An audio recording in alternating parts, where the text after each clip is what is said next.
there are moments in building a company that are really, really difficult and emotional.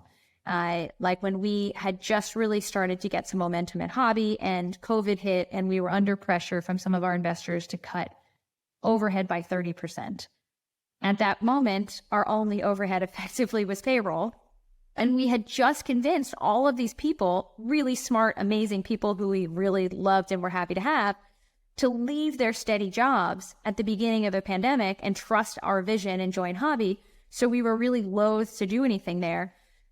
Ultimately, what we ended up doing, by the way, is we offered everybody the option to anonymously vote to cut their salaries or to have us do salary cuts. 100% of the company opted to take salary cuts. And actually, a couple of the leaders came to us on their own and asked if Sebastian and I were taking larger salary cuts because they would do the same if we were.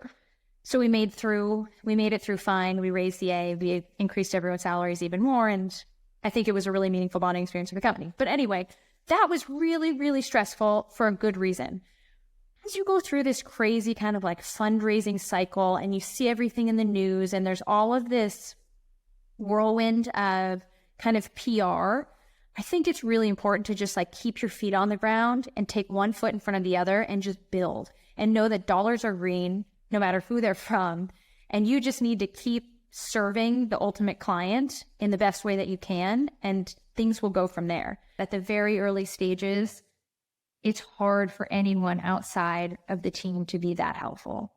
I feel extraordinarily lucky, as does Sebastian, that we love our board and we find our board to be very, very, very helpful. Genuinely, not just saying that.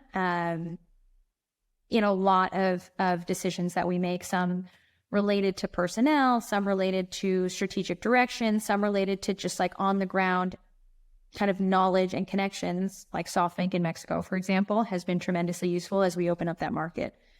But I think in the very early stages, it's really hard for people to make a difference.